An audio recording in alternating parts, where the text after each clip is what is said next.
10 points about how to enchant people. The first point that I learned is that very seldom are you enchanting if you are not likable. And so I think one of the key starting points of all enchantment is you have to build an enchanting and likable product, a likable service, and likable people. So there's 3 key points. The first point is your smile. There is what's called the Pan Am smile. And the Pan Am smile works like this. You only basically use your jaw, and you kind of fake a smile. That's because no flight attendant is really happy to see a passenger. Okay? So what you really want is what's called a Duchenne smile. And a Duchenne smile uses a second set of muscles, which is the ones around your eyes. This is a picture of Marie Smith, the Facebook expert. And she's a friend of mine. And I called her up one day and I said, Marie, I have good news for you and I have bad news. The good news is in every one of my speeches, your picture will now be there and I will talk about you. The bad news is I'm using your picture because you have great crow's feet. I'm telling you, the key to a great smile is not your jaw, it's your eyes. You want crow's feet. Crow's feet shows a sincere level of smiling. The next point is to achieve trustworthiness, because you could be likable but not trustworthy, right? So you could like some Hollywood celebrity but not trust the celebrity. So the next step is to achieve trustworthiness. 3 ways to do this. First, people you can trust are knowledgeable and competent. They have this baseline ability, this baseline sophistication about a topic. I think a very good example occurs every day on NPR. This is Terry Gross. Terry Gross is both knowledgeable and competent. The difference between knowledge and competence is knowledge is you know what to do, and competent is you do it. Okay, so you need to be both, knowledge and competent. The third thing is to get ready. 3 ways. First, I think that the key to great enchantment and the key to great evangelism is you build something that is deep, intelligent, complete, empowering, and elegant. The 5 key characteristics of a great product or a great service. The fourth thing is to actually launch this thing. Key point, tell a story. Great launches occur because someone tells a story of efficacy and power, a story of how my, wife had this kind of cancer, so I dedicated my life to curing this cancer, or why your kid had trouble with math, so you created this math website, all this kind of thing. Tell a story. It very seldom works that you say, we were ushering in the 4th paradigm of mobile internet computing today. Very seldom. Okay? Tell a story. The 5th point is to overcome resistance to your enchantment, because you will encounter resistance. This is a picture of the Nintendo Family Computer System. It was introduced in the mid-'80s when the video game business sucked. The video game business was completely tarnished back then, primarily because of Atari. And so what they did, the Nintendo group, is that rather than positioning this as a video game, they bundled it with a robot, and they positioned it as a toy. In fact, an educational toy. So rather than getting stuck with the moniker of being a video game, it became a toy. And kids, for Christmas, were asking their parents for an educational toy, which is very different than a video game. That's how they overcame resistance to the video game market. Next thing is, how do you make your enchantment endure, like the Grateful Dead, who will be here long after Justin Bieber is gone? Key points. Don't use money. All the theories about affiliate fees and commissions and all that, you know what? That's not necessarily the way to enchant people. Enchanting, if you have to use money to enchant people, arguably that's an oxymoron. It's not enchantment. Enchantment should be able to be done without money. All right?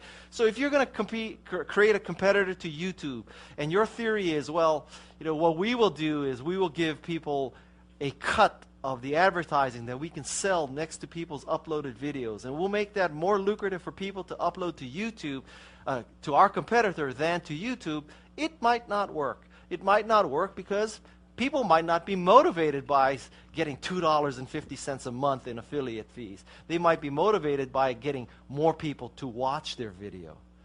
The 7th thing is to learn how to present. As an enchanter, you have to learn to present. First thing is, customize your introduction. Customized introduction means that when you're speaking to a group of people, build something, particularly in the front end, that makes it much more relevant to the organization, so you don't look like a generic speech. This is a picture that illustrates this. I was in Rio de Janeiro. I was speaking for LG. And after I got there, I figured out, we have an LG washer and dryer. I should have taken a picture of our LG washer and dryer, and put it in my presentation to LG at the start. That way they'll know I'm this loyal customer. It'll build this bond, blah, blah, blah. But of course, I'm in Rio de Janeiro at that point. I can't exactly fly home just to take a picture of that. So I text my two sons, the same two sons who want the Mustang. Yeah, I text my two sons, and I have a backup plan. Because if I text one, the odds are he's not going to do it. I have to text both. I have two bets, not one. So I text them and I say, go downstairs with your iPhone, take a picture of our washer dryers, send it to me right away, because I'm about to go on and I need this picture right away. Send me these pictures. I send it to my two sons. A few hours go by, no pictures. So I send a text message to my older son, Nick, saying, Nick, did you get my other message? Send me the pictures. So I send him this text message. You get my text message. Noah, his older brother. Nick responds, Noah said he did it. Can you get us TVs? So this is my older son approach to life, right? He doesn't send me the picture. He says his brother did it. And by the way, since you're speaking to LG, can you get us some TVs? And actually I did. Reciprocation. Gave it to his other brother. The eighth thing is how to enchant your boss. Special topic. How to enchant your boss. 3 key ways. First of all, I hate to tell you, but the primary way to enchant your boss is when your boss asks you to do something, you drop everything and you do that first. Whatever your boss asks you to do becomes top priority. Okay, I understand that you're an intelligent person, you can take the long view and the big picture. So you might think, oh, I should weigh his request or her request against what I'm currently doing. Is what his request or her request doing optimal for the organization? Not him or her in particular, but is it the best thing for me to do for the organization? I'm telling you, that is wrong.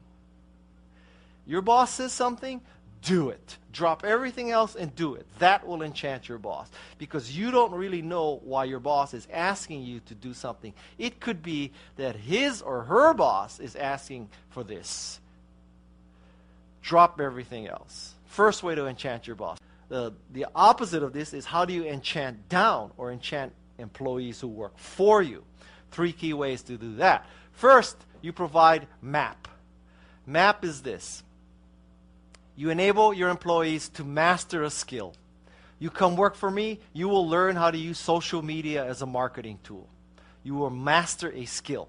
You come work for me, you will learn how to program a phone. You will learn how to market things, all right? So I offer you not just compensation, not just a job. I offer you an opportunity to master a skill that you can use in other contexts. Second thing you offer is autonomy. As you master this skill, how to use Facebook, how to use Twitter, how to use social media, I am not going to be micromanaging you. You are going to operate autonomously. And the third thing is we have a higher purpose in this organization. Our purpose is not simply to go public or to sell out or to buy homes in Woodside that we never furnish, right? Or to buy a Tesla. That's not the goal here. Our goal is to make people more creative, more productive, to improve people's lives, to give them peace of mind. So when you come work for me, I offer you 3 great things. You can improve yourself, master a skill. You'll be working by yourself. I'm not going to be breathing down your neck. And we function here for a higher purpose. You provide a map. Wow, you'll enchant your employees. The 10th thing is to use technology. Perhaps not necessary in this audience, but some 3 points about using technology to enchant people. First, you have to remove the speed bumps in using technology. This is CAPTCHA. I think the first word is HOLBER. But let's say I want to become your customer. I want to open up this account. I want to sign up for your service. So I have to prove that I'm not a bot. But I have to prove that I'm a human who understands Sanskrit or Farsi or Korean or Kanji or Mandarin or I don't know what the hell that is, but who could figure out that CAPTCHA? How many of you have speed bumps like that? How many of you have capture systems like that? You know, is the mantra of your company, we prevent bots from signing up? Or is the mantra of your company, we enable people to become more creative or more productive? Which is it? Pick one. Pick one.